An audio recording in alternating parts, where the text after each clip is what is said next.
तो मेरा नाम है अमित खट्टर और हम कर रहे हैं पावर मिल 2021 के अंदर मिलिंग टेक्निक। तो कुछ फिनिशिंग के टूल पाथ हैं हमारे पास, जैसे 3D ऑफसेट है, कांस्टेंट जेड है, ऑप्टिमाइज कांस्टेंट जेड है ना, पैरामीट्रिक स्पाइरल फिनिशिंग है। तो हम देखना चाहते हैं इनके बीच में डिफरेंस क्या है। तो हम क्या करेंगे, ये 3D ऑफसेट फिनिशिंग चला हुआ है अभी, तो हम चाहते हैं सेम मॉडल के ऊपर मैं और चला के देखूं। तो मैं क्या करूंगा, इसी मॉडल को कॉपी करूंगा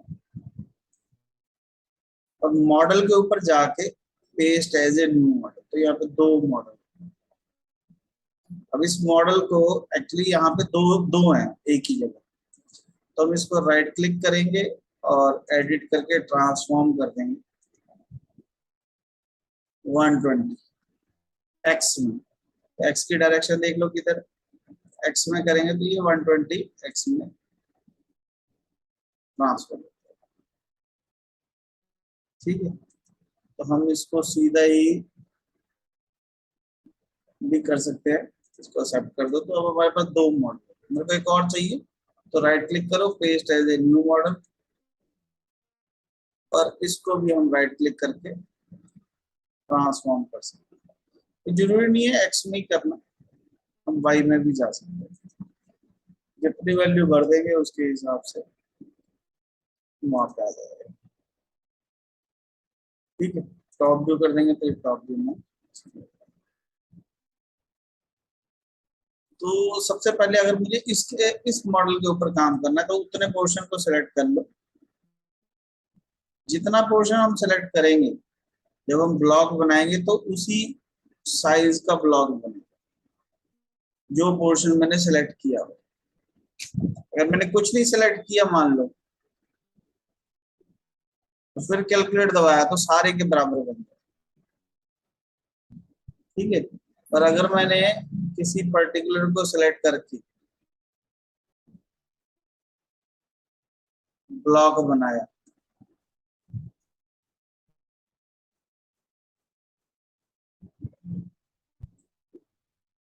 ठीक है, तो उसके जितना ही बने।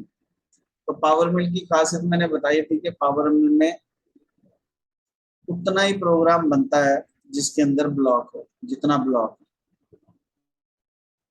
ठीक है, तो ब्लॉक हमारा बन गया, टूल हमने ऑलरेडी ले रखा है यहाँ पे। ठीक है, जब भी हम टूल क्रिएट करते हैं, मान लो मैंने एक बॉल माउस क्रिएट किया 6 mm का, तो साथ में एक होल्डर भी दे देना चाहिए। ठीक है, इसको 27 को हम 50 कर दें।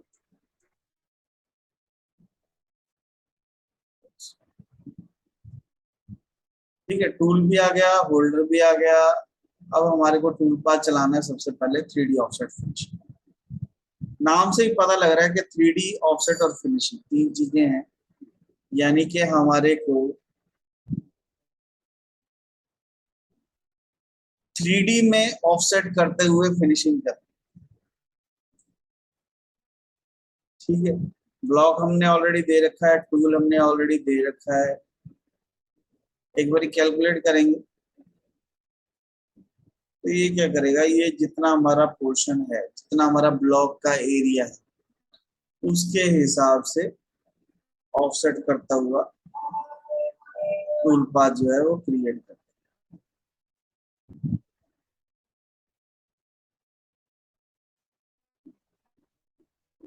ठीक है, अब ये आउटसाइड इन है, क्यों यहाँ पे लिखा हुआ है आउटसाइड इन, तो बाहर से अंदर की तरफ आए, यानी कि यहाँ से शुरू होगा और यहाँ तक जाएगा। अगर हम इनसाइड आउट कर देंगे तो अंदर से बाहर की तरफ आए।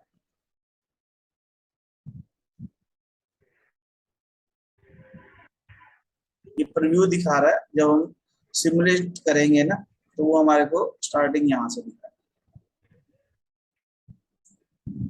1-1 mm का स्टेप ओवर है, स्पाइरल शेप में हम चलाना चाह रहे हैं। अब देखो यहाँ से स्टार्ट हो रहा है, स्मूथिंग किया हुआ है, इसलिए यहाँ पे ये जो कट्स हैं ये स्मूथ है, शार्प एज नहीं। स्पाइरल होने की वजह से देखो यहाँ पे ये स्पाइरल की तरह चल रहा है, इसमें कहीं स्टेप ओवर नहीं है। तो ये था हमारा 3D ऑफसेट फिनिशिंग। ठीक है, अगर हम इसके अंदर पैटर्न दे दें कोई कि किस शेप में मुझे चलना है, यानी ऑफसेट हमारे को किस शेप में करना है, अभी हमने कोई पैटर्न नहीं दिया हुआ। अगर मैं यहाँ पे पैटर्न क्रिएट कर दूं, मान लो मैंने एक सर्कल बना,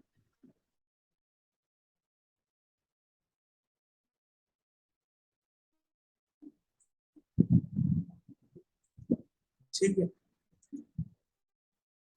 और फिर कैलकुलेट करूं, तो ये सर्कुलर शेप में पैटर्न होना शुरू हो। पहले हमने उसको कुछ नहीं बताया था, अब हमने उसको बताया कि हमारे को सर्कुलर शेप में पैटर्न।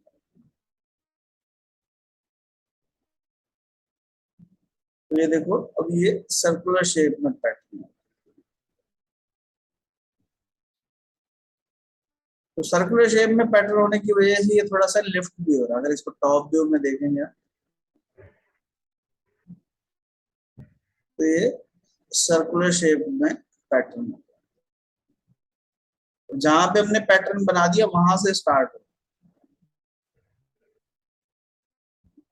अगर हम स्टार्ट ऑन पैटर्न कर देंगे तो ये कर्व के ऊपर से स्टार्ट, यानी कि जैसी शेप बना देंगे पैटर्न में, अगर नहीं बनाएंगे तो वो अपने आप देखेगा, अगर बना देंगे तो वो उस पैटर्न के हिसाब से काम करना शुरू करेगा।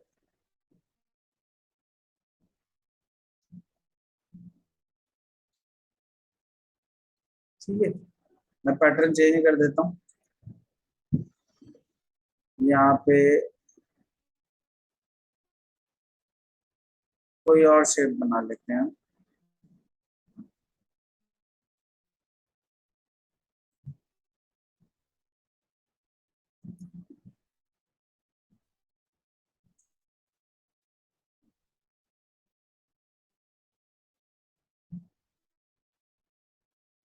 जिस तरीके का पैटर्न होगा ऑफसेट भी उसी के हिसाब से होगा।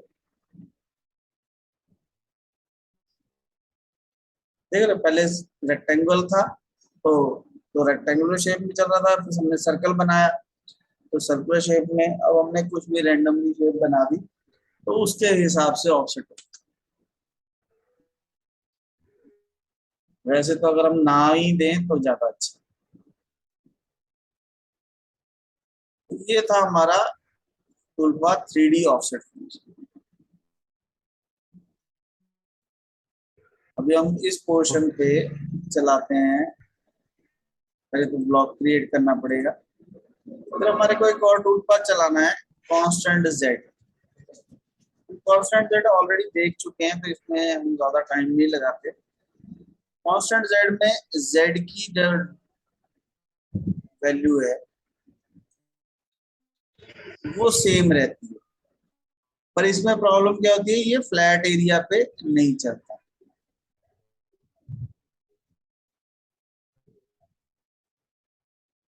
तो यहाँ पे ये लिमिट है, तो लिमिट को मैं नन कर देता हूँ, कैलकुलेट।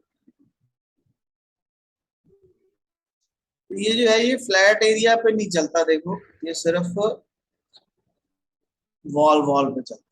खासियत क्या है कि जब हम इसको फ्रंट व्यू में देखते हैं तो ये सारे डेप्थ जो है इक्वल है।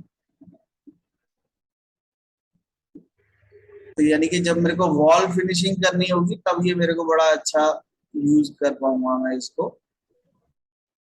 ठीक है, और अगर मेरे को कंप्लीट फिनिशिंग करनी है तो मेरे को ये इतना बढ़िया नहीं है एज कंपेयर टू।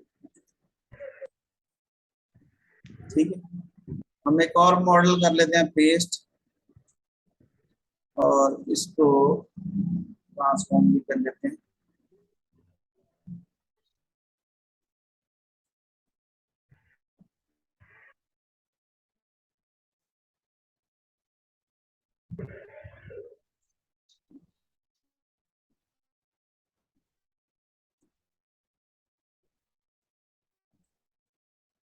बेसिकली हमारे को ये समझना होता है कि कौन से मौके पे हम कौन सा टूल पाथ लगाएं। जब हम सारे टूल पाथ चला चला के देखेंगे तब हमारे को समझ में आएगा कि कौन सी चीज बेस्ट है इस पर्टिकुलर टूल पाथ के लिए। हमने फिर से एक ब्लॉक क्रिएट किया, टूल पाथ क्रिएट किया। अब की बार 3D सॉफ्टवेयर कांस्टेंट जेड की जगह ऑप्टिमाइज कांस्टेंट जेड। ठीक है, तो ये भी हमने पहले किया हुआ है। Optimise constant Z flat area पे भी चलता है और सर्कुलर शेप में भी चलता है। कैलकुलेट करेंगे। स्टेप ओवर हमने सेम दिया है, स्पाइरल हमने सेम दिया है, इसमें देखो कोई पैटर्न नहीं है, इसमें कोई पैटर्न नहीं। और जो 3D ऑफसेट फिनिशिंग था वो यहाँ पे नहीं चल रहा, बिल्कुल जो फ्लैट जगह है, फ्लैट वॉल है, उसके ऊपर नहीं चल रहा। 3D ऑफसेट सिर्फ ऊपर वाली शेप पे चल रहा है। तो ये यहाँ भी चल रहा है, यहाँ भी चल रहा है। टॉप व्यू करके देखो, तो ये चल तो 3D ऑफसेट जैसा ही रहा है अगर कोई पैटर्न ना दिया जाए, पर ये फ्लैट वॉल पे भी चल रहा है। जबकि ये वाला जो है हमारा टूल पाथ, ये फ्लैट वॉल पे नहीं चल रहा। ठीक है, तो एक बड़ा डिफरेंस ये हो गया कि ऑप्टिमाइज कांस्टेंट जेड दोनों जगह पे चलता है, फ्लैट पे भी चलता है और बाकी उस पर भी चलता है। कांस्टेंट जेड सिर्फ वॉल्स पे चलता है, फ्लैट एरिया पे नहीं चलता। Okay sir. तो हमारे को ये डिफरेंस आपस में समझ में आना जरूरी है कि किस टूल पाथ को हमारे को कहाँ पे चलाना चाहिए।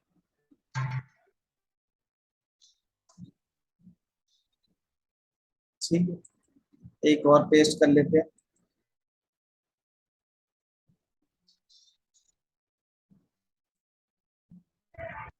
इसको भी ट्रांसफॉर्म कर लेते हैं एक्स में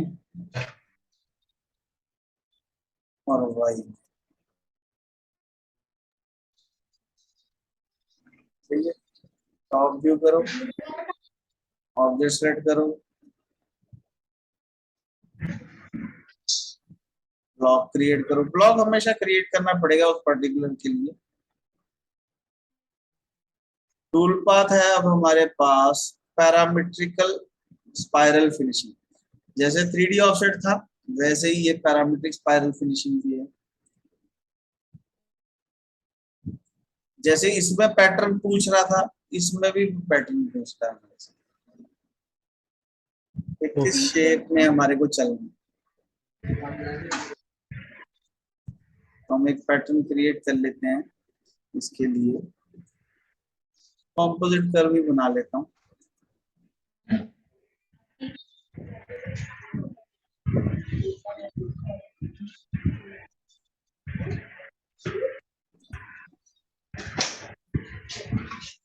ठीक है, कैलकुलेट करते हैं।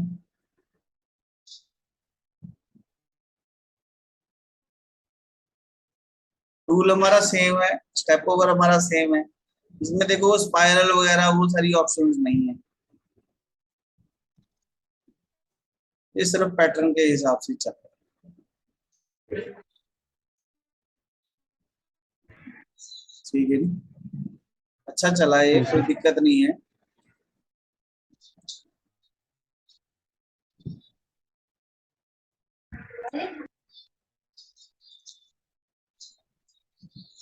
ठीक है, तो ये भी दोनों जगह चल रहा है, पैटर्न के हिसाब से चल रहा है। पर जो हमारी बाउंड्री है, direction from centre toward centre, यानी कि अंदर की तरफ जाना है या सेंटर से बाहर की तरफ आना, जैसे उसमें ऑप्शन थी क्या इनसाइड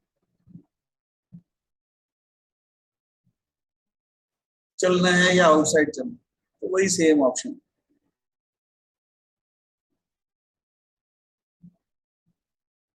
ठीक है, तो ये भी बढ़िया। तो बेसिकली ये सारे टूल पाथ जो हैं फिनिशिंग के लिए यूज होते हैं। ठीक है, तो हमारे को ये समझना है कि कौन सा टूल पाथ कैसे चलता है, अलग अलग मॉडल पे चला चला के देखना है ताकि हमारे को ये समझ में आए कि कौन सा टूल पाथ किस चीज के लिए बेस्ट है। ठीक है, तो अब इस मॉडल में 3D ऑफसेट फिनिशिंग सबसे बढ़िया चल रहा है, तो इसलिए हम इसमें 3D ऑफसेट फिनिशिंग को यूज कर सकते हैं। ठीक है,